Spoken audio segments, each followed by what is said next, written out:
Hi, my name is Baco. I'm the co-host of the Cobras and Fire podcast. If you haven't ever checked out our show and you enjoy what I'm about to do, maybe go check out some of our episodes. You can find it anywhere you download and listen to a podcast, any podcast player, or you can head right over to cobrasandfire.com and check that out. And if you do like it, please give us a rating. It really helps contribute to the success of the show and helps us keep the lights on, so to speak. It's an easy way to help for free. Today, I'm going to be talking to you about Kiss Creatures of the Night. Now, they just recently celebrated the 40th anniversary of this record by releasing a massive $300 box set that has over 5 hours of audio from that era, live stuff, demos, all sorts of really cool stuff if you're a fan of this record. Plus, they have the original album remastered once again. Now, I thought it would be fun because of all the albums that Kiss has, this one has been fucked with, it seems like, the most. I mean, from the mastering to the mixing to the album art. It's just the history. And then, the history of it where we don't even know who played on it. The two guys who have been on the cover didn't actually play on it to most people's knowledge, but even that sometimes is disputed. But with all the releases, we have the original release from 1982, and then in 1985, they kind of did a remix and resequencing and recovering of the record. Let me actually just kind of start pulling these up. So this here is a vinyl copy of the original pressing of this that came out in 1982. Basically the way it was as God intended it, I would like to say. Maybe you purchased it on a cassette at Kmart like I did. Or actually my mom did, so thanks, Mom.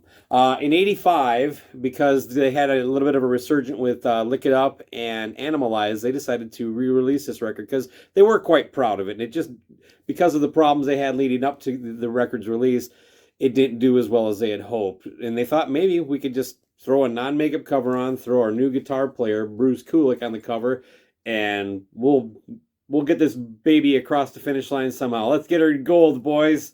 They also resequenced it and I don't know if they did a remix, but it's definitely remastered for sure. Then in the early 90s, they did a picture disc and a glow-in-the-dark copy. I'm not going to bother messing with the picture disc because they all sound like crap, but I thought just for shits and giggles, since we're in here, let's see what this sucker sounds like compared to all the rest of them.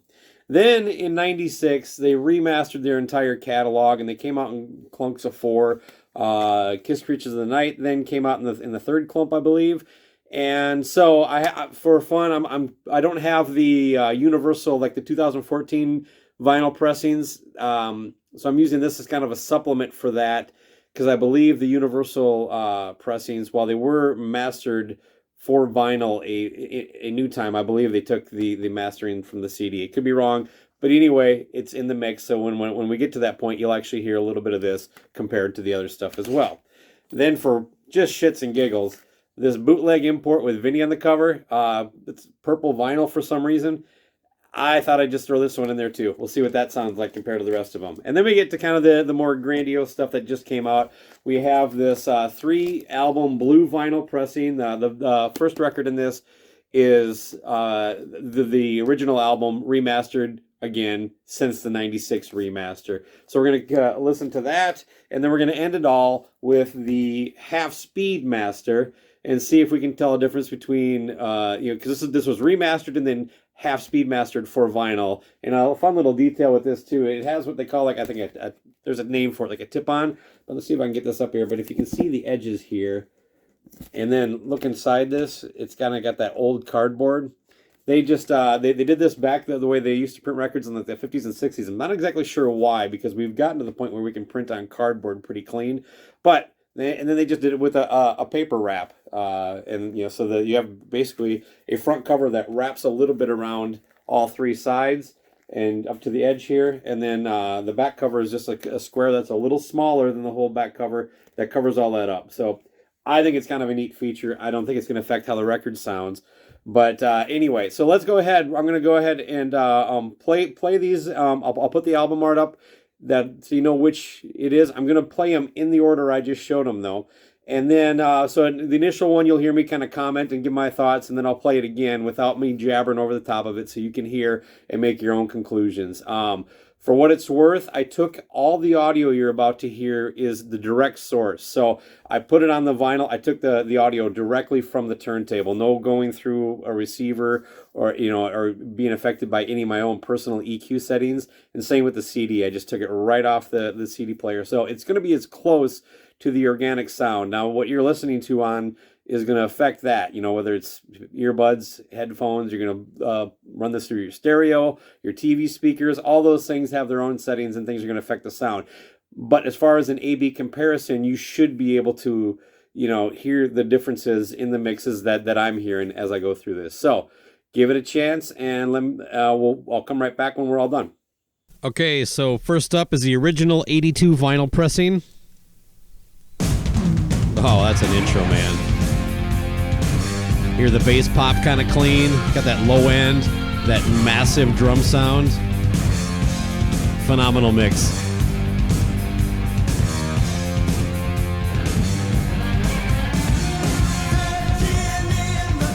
Paul's vocals cut. The 85 vinyl.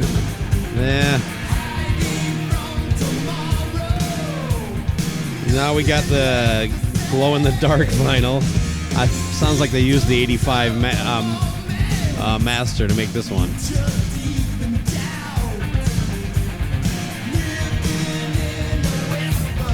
It's the 96 CD remaster. I like this. The bass actually is a little cleaner. The snare's back.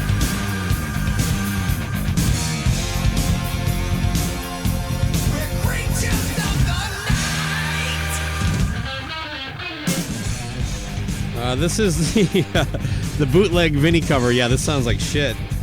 Listen to those cymbals. It's like they're wet. I don't know what this sounds like. They mastered it themselves off of like a 80s CD copy.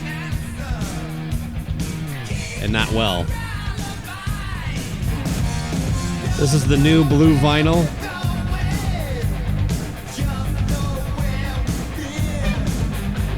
And this is the half-speed master. I'm not really hearing much of a difference between the two. Not that I expected to. You got that snare back from the original pressing. The bass actually isn't as clean. Paul's back in the front of the mix.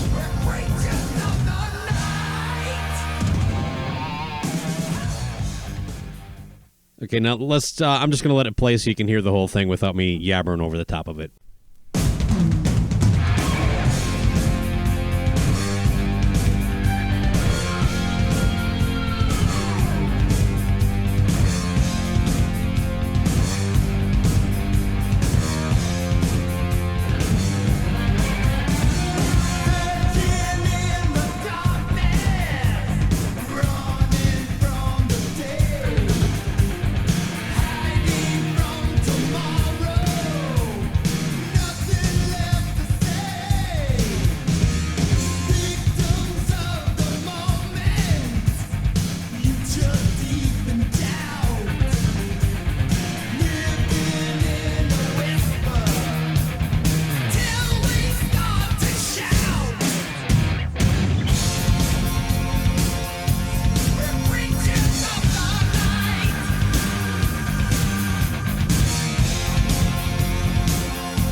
So there you have it. Basically, if we start from the beginning there, my overall thoughts is that the first one has a really nice, solid, clean mix, mastered well for vinyl. The 85 one, it seems like Paul's voice gets a little bit buried, and the snare drum is kind of 80s up, a little more reverb added onto it, so it does pop a little more, but it's a dated sound, whereas the original Michael James Jackson produced and mastered record has a more timeless sounding snare, and a little bit of, I think the bass kind of gets a bit muddy on that one too.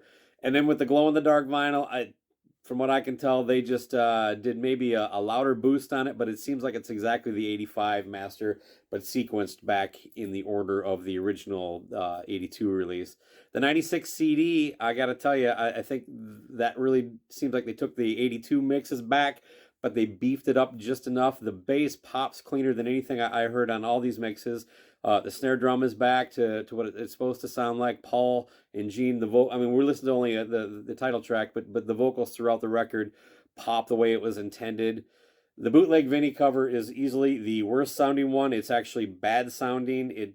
Not surprisingly, this is just an import bootleg. It is geared towards guys like me that are gonna buy it just because they want that stupid cover and they think it's cool. And as a collectible, yeah, it's kind of neat. But I don't know. I've played it once. I doubt I'll ever go back to play that again. At least with looking at all these other options. Then we get to the more recent ones here. The 2022. I didn't hear a significant difference between the blue vinyl, the translucent blue pressing with the 3 albums, and the half-speed master. They both sound pretty good. But it does seem like the bass is a little muddier than the original pressing. So for my money, I think other than the 85, which we throw in the glow in the dark pressing, because I'm pretty sure they're using that same mix. That's what it sounds like to me. The buried vocals and the that 80s snare are kind of hard to avoid. So I'm pretty sure I'm right there. And then the bootleg Vinny cover, those are pretty much not worth your time listening to. The rest of it, then, if I'm picking one, it's probably the 96 remaster CD, to be honest with you. I think that gives you the best sound. But if we're sticking just to the vinyl, I'm probably going to lean on the original 82 pressing. But there's absolutely nothing wrong with the 2022 releases they just did. Although I got to tell you, one thing that I noticed when I put the thing on the platter, which is actually what inspired me to do all this, is that I immediately had to go to my stereo settings and dial my bass down. It was just it was shaking the house. So they definitely cranked the bass on the more recent remaster. That said, I don't think you're going to go wrong with any of these if you just want to listen to it and enjoy it. You can get your setup to sound the way you want to. It's not terribly surprising that the original vinyl sounds better to my ears. Vinyl mastering is a bit of an art, and when it was the main format out there, people were masters at this, and they were all over the place, and they knew what they were doing. It's a little hit and miss now. There are people who still do a very good job. There's a lot of great recent pressings, but there's a lot that aren't, and they're very underwhelming. And it just the time and effort. There's a lot of shortcuts clearly being made to get things out to the public and make that vinyl money, because it is such a kind of a hot commodity right now. As far as, it's expensive, and that's one of the reasons why I kind of like to stay away from some of these more, unless I get a chance to hear it, which is hard to do when you're talking new vinyl. It's safer if something was released before 1987. You're safe buying an original pressing of it, even if it's got a few extra pops or anything like that. It's still going to sound, pretty as good as probably anything you'll ever get. That doesn't mean all the new stuff is bad. It's not. I have plenty of it, and I think a lot of it sounds great. I'm just telling you, in my opinion, it's a lot safer if the record was released back then to just go out and get one of those. And it'll probably save you a few bucks depending on what we're talking about. But that's my conclusions. Let me know what you think in the comments, and hopefully you enjoyed this. I know some of you are going to say I probably should have played longer clips. I kind of did this on the fly, and that's the way it went like that. But I still think you get the overall point. So, and feel free to do your own. You know what I mean? Screw it. Peace out. Baco from Cobras and Fire Podcast.